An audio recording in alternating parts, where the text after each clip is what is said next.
Welcome to The Lift with Sheila Robinson-Kiss. Come on in. There's always a special place set aside for you here where you can relax, kick up your heels, pour yourself a nice, refreshing drink, and prepare to be lifted and soar.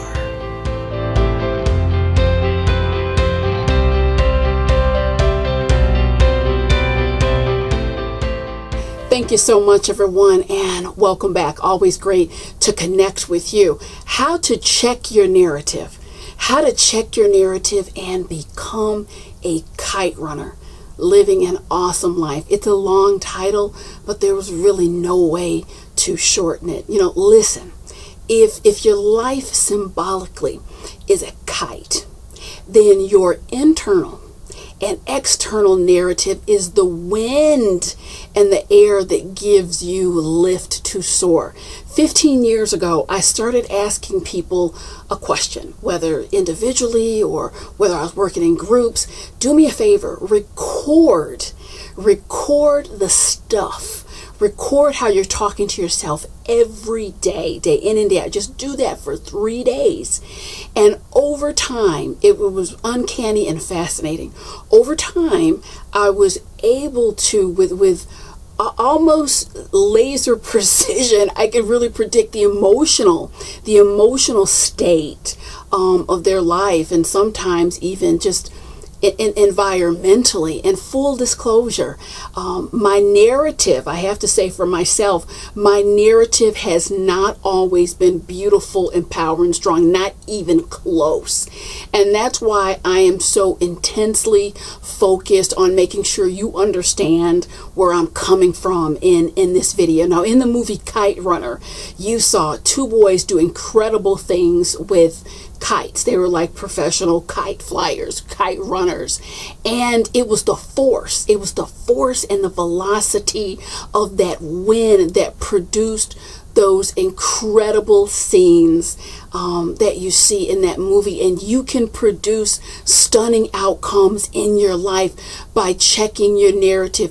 This is such effective work that it will literally blow your mind and take you into realms unknown. I speak to you as a woman who has experienced a deflated life, and also as a woman who has experienced the God-ordained ability that we all have within us, the God-ordained power to lift mood, attract your dreams, live a delightful and productive life. It all comes through the power of that internal narrative. The narrative is the language. See, the narrative is the language that you use to layer your life. And the conditions of your early life, that's really how you were programmed. It's the dominant language. It's the dominant language that you took in is really what shaped that internal narrative. And I say dominant because dominant, that's what you believe. That overshadows, overlays everything. So whether your narrative is uplifting and beautiful, or whether your narrative is on the floor.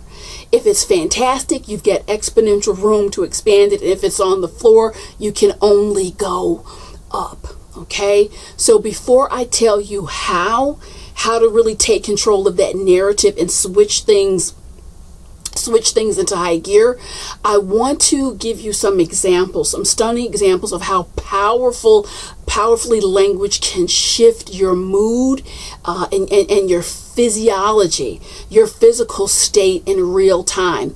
Very interesting. Some years ago, I had two women to come into my office within a couple weeks of each other, both in their mid-30s, both going through divorce, both had two small children they needed to care for on their own. One comes in and says, if I can't live with him, I don't want to live. Another woman comes in a few weeks later and says, you know what, Sheila? It just didn't work out. Evidently, I was too much woman for him. I need to pull all this stuff together because I got these kids to raise.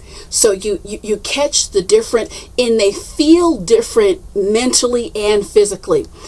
Second scenario I'll give you. Father says to a son, I can't believe you keep screwing this up.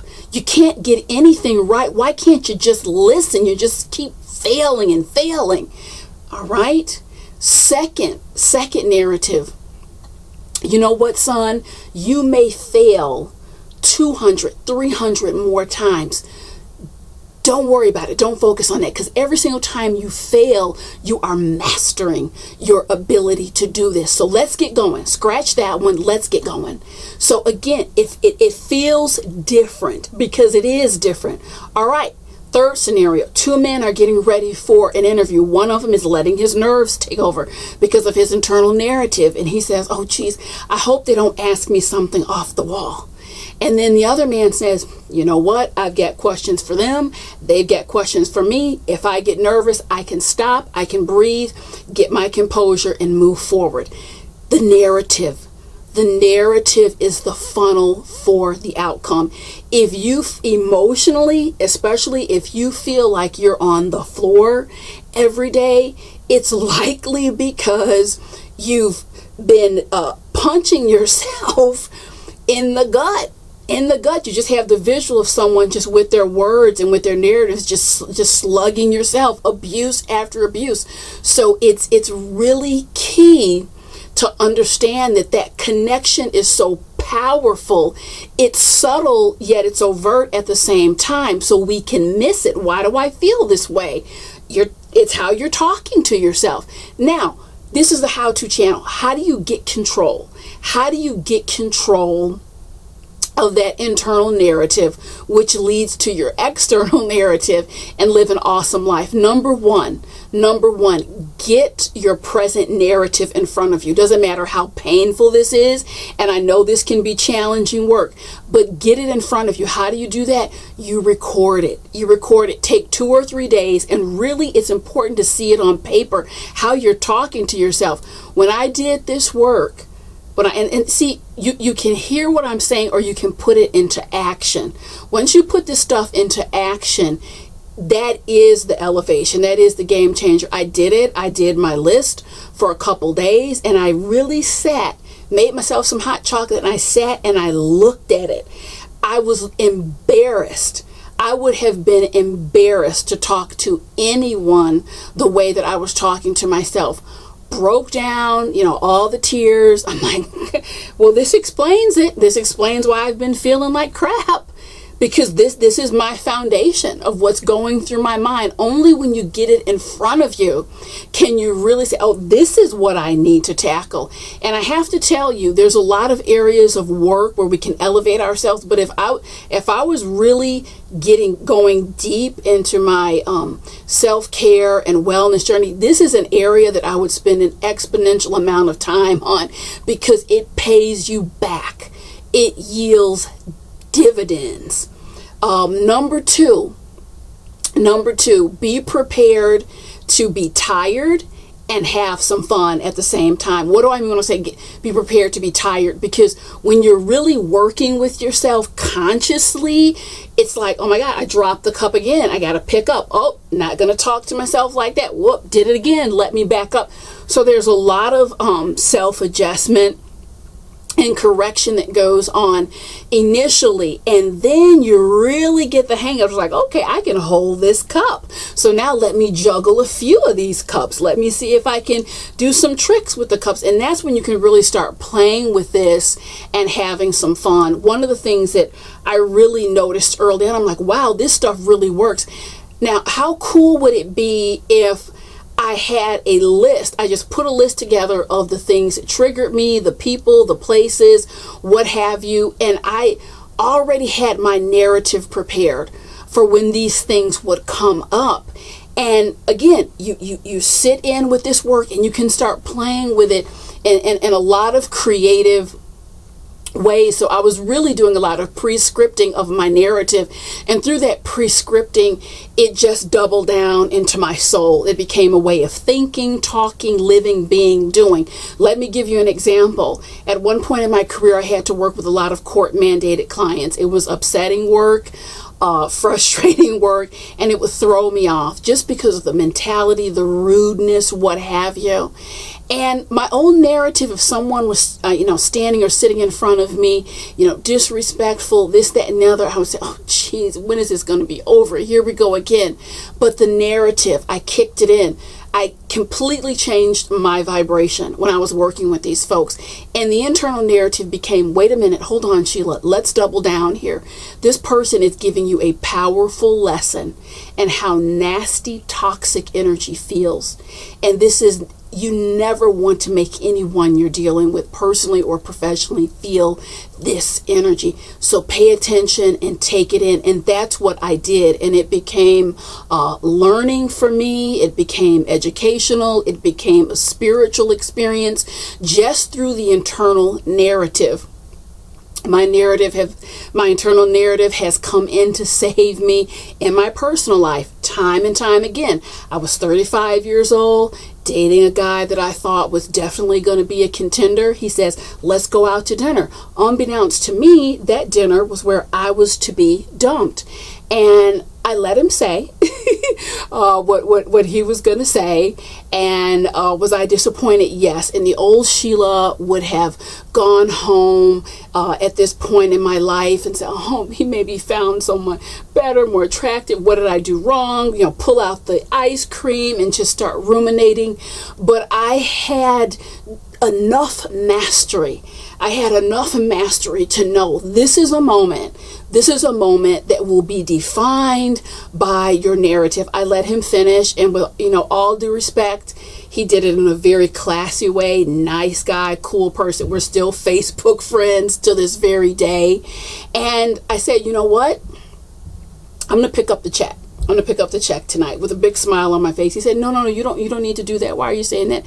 I said, you know what? I feel like I do need to do it as a thank you for setting me free. I do not want to have another dinner with you or anyone else who is not excited about me and does not want to be here. And certainly I was hurt. I don't think anyone's going to tap dance in a moment like that. But I believe in my heart that narrative shaved off at least 90% of that healing. And I was able to really go on in a powerful way, heal from that circumstance, and just move on. Because I told myself there's going to be someone who's sitting over dinner with you and elated. Year and a half later, I met Mr. Kiss. So hello, check the narrative. The narrative is fuel. Another example, there are some less than supportive and kind people that I have to be in contact with. I'd rather not, but it's just the logistics of life as it is that puts me in contact with these folks. And, again, before it would be Jesus, Joseph, and Mary. Here we go. Why me? Just rumination. And this could go on for days. And I'm going to tell you, getting hold of that personal narrative, hold on, girl. You have a choice. How much more time do you want to waste on it? It's the same thing repeatedly over and over again. Switch the narrative. My new narrative, look, y'all crazy folks are not going to drive me crazy, okay? You are not going to give me a full head of gray hair several years early. And I had to lighten it up because it was so heavy. I had to lighten it up, and you have that choice. See, the narrative can take you in a lot of different directions. Y'all ain't going to run me crazy. That's a whole different feeling than, oh my God, what am I going to do? So you catch the elevation, you catch the difference, you catch the lift. I have about 17 different pre-scripted narratives for any type of situation you could think of. And I've said it before, I'll say it again. The life that we live, it's beautiful. It's stunning to be here. I pulled up in my driveway today. I have these red flowers and these purple flowers in my front yard, and I stood there for about 20 minutes just in awe of the beauty. I looked over, I saw a bumblebee. Where did this beautiful creature come from? It's stunning. If you just walk through the park and just spend a day noticing how amazing nature is, it will blow you away. That said, there are crazy things happening. People are more isolated. They're stressed. They're under pressure. You have got to be on your A game if you're going to elevate in any way. You hear me say elevate, and people think about, oh, elevate in your career. That's really the furthest thing I'm talking about. I'm talking about living every day a present, aware, and elevated life. If you're doing that, the career is going to come, the relationships are going to come, the peace of mind is going to come. The narrative is not about shading reality or falling into delusion. The narrative is truly about the lens that you choose, the lens that you pick to look at life through. And if I didn't find the courage to do this work, I'm pretty sure I'd be on my knees right now. I can't stress it enough. There is not one situation, there's not one circumstance, there's not one relationship that you can say to me, well, Sheila, there's not an elevated way to look at this. I do not buy it. You have the power. It's a muscle that you use and flex like anything else. And the more you use it, the more you use that muscle, the stronger you're going to be, to the point, and dare I say, emotionally unstoppable and strong. That's the kind of power we're talking about here. As far as I'm concerned, let me tell you, I'm a woman with some things on my mind. I'm on a mission. If I am to be stopped, it won't be because of anyone's biting comment or because of anyone's circumstance. It will be the hand of God that puts a halt.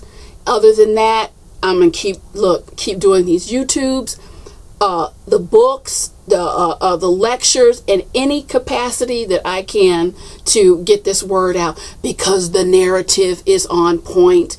I want all my subscribers to be lifted, to be well, living your best life possible. I hope this video has made a difference for you. Thank you so much. I'll see you next time.